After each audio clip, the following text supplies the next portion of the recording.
History has changed tremendously over time. An event occurs which in turn turns into history later on down the road. However, the way we perceive and see history and the way events occurred can change over time.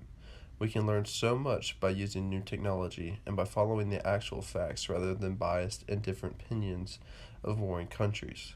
Rather than just accepting the view of the winning nation in a war, we must look at the ones that lose and who are not even in it. This was the case in the Cold War. The way history has been told, the children in the United States have been told of the horrors of communism and the USSR during the 1960s, 70s, and 80s. Although not as extreme as it once was, Russia has been given a lot of blame because of biased viewpoints. This is not to say the US itself didn't have plenty of other issues, but Russia wasn't the sole reason for the war, and definitely wasn't the sole antagonizer in the conflict. JFK and his administration, along with the U.S. government, was the reason why the war pretty much started, which was due to the rise of communism.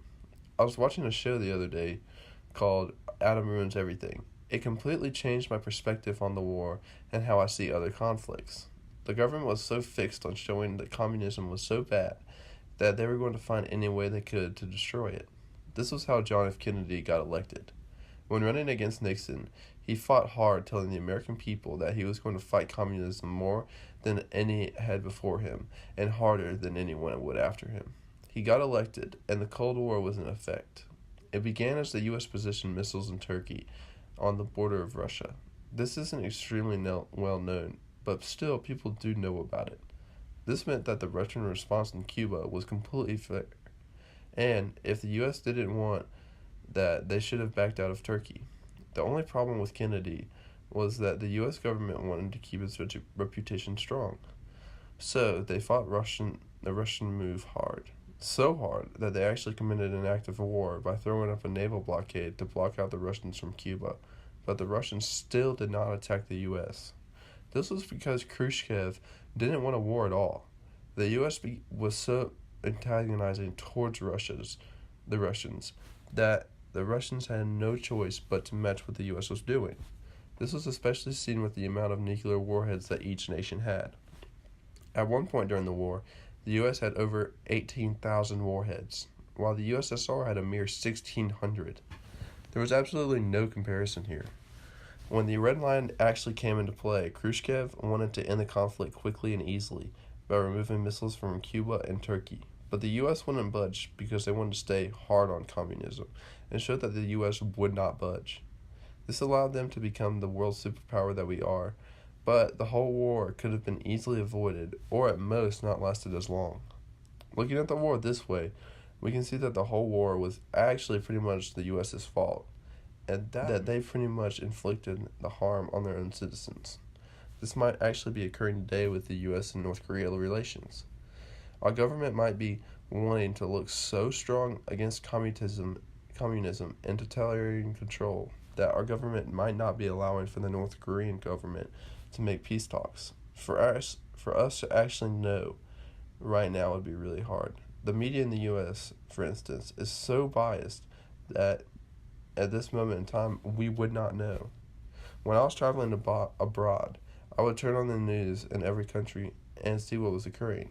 In 13 countries on 4 continents other than North America, the news was focused on events that were actually tragic and a big deal. It was actual news. This was not entertainment, and I was actually able to learn about things. Here in the U.S., our news is so pushed towards entertainment than actual news. Agencies look to make a profit and tell twisted stories to make that profit. It is even more twisted here than it is in China, where even Google is blocked. And that should show how messed up the source of all of our news is. The government could also be covering up, which, again, is unlikely.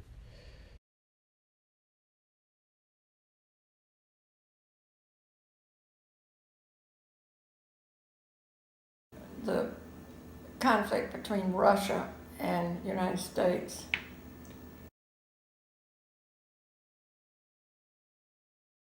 Everybody was concerned and afraid and started building things to be protected from bombs. Everybody was afraid they were going to get bombed.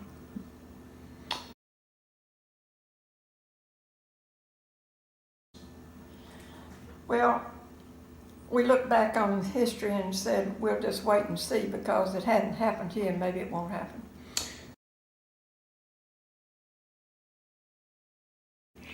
If the government had helped us know a little bit more about it, but they didn't seem to know what they're talking about either.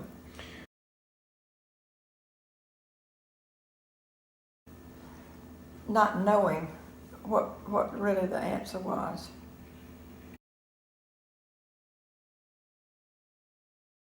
No, had many more. Taking a child to the emergency room was scarier than that. Yeah, lived through World War II. World War II and the fighting, my brother being sent overseas, 3 brothers sent overseas. Meanwhile, the Berlin Wall in Germany separating east from west didn't actually fall due to American pressures.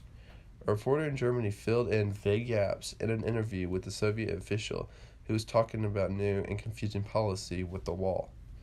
With this news report, people in West Germany began knocking down the wall, and the guards in East Germany had no idea what to do. So ultimately, the wall got torn down due to the people in Europe and the news stories there, and not because of the U.S. like many people think.